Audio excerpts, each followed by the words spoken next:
History is replete with tales of cities brought to their knees, their skylines shattered, and their streets silenced by war and disaster.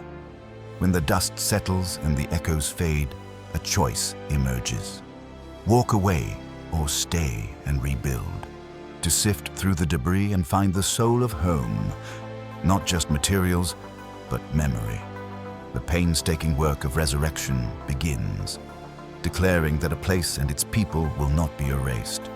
Warsaw, Hiroshima, Beirut, each faced near total obliteration, and yet refused oblivion.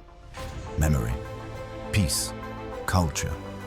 Not replicas of the past, but living cities carrying their scars with pride. After 1944, Warsaw was a necropolis, its old town reduced to dust, a deliberate act to erase a nation's cultural heart. The sight was apocalyptic. Warsaw chose defiance, rebuild the old town as it had been. A faithful reconstruction, stone by numbered stone. A national effort, children, workers, elders, every salvageable piece treated like a relic. Planners turned to archives and detailed pre-war surveys. Bellotto's canvases became blueprints for rebirth. Scholarship married to craft gave the city its soul. Pride fueled decades of rebuilding, culminating in the royal castle. Today, a UNESCO site built on memory, not oblivion. A memorial and a modern city in balance. Each stone a testament to survival. Warsaw rebuilt to prove a culture cannot be murdered. August 6, 1945. Hiroshima was extinguished in a blinding flash. Nearly everything within 2 kilometers was leveled.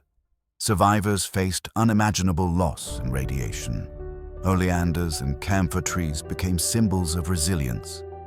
Greening the city was collective therapy. In 1949, a law set the framework for reconstruction. To rebuild Hiroshima as a symbol of lasting peace.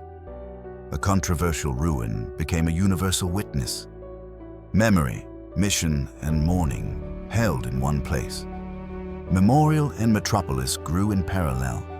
Progress did not preclude remembrance, a bustling city with memory woven into its fabric.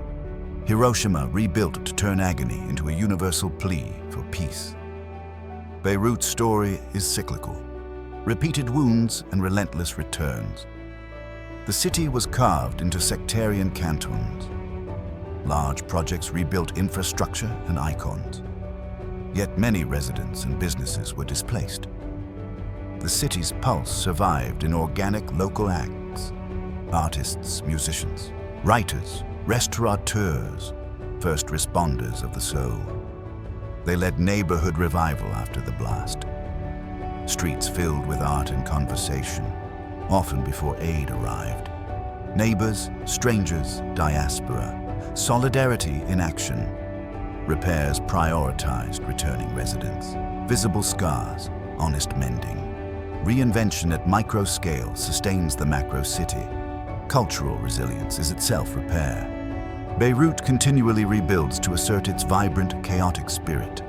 Presence is defiance, and life returns.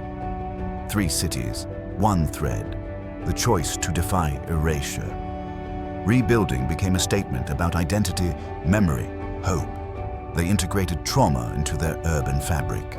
A central plan, powered by ordinary hands, a national mandate, realized in quiet planting, a grassroots mosaic, solidarity and creativity, day by day, brick by brick. A city is rebuilt when it is re-inhabited, when streets hum with routine again, when ordinary life resumes, imperfect and alive. Not simple recoveries, transformations with purpose. Their stories teach resilience without forgetting. Memory sustains, peace guides, culture endures. They refused to disappear.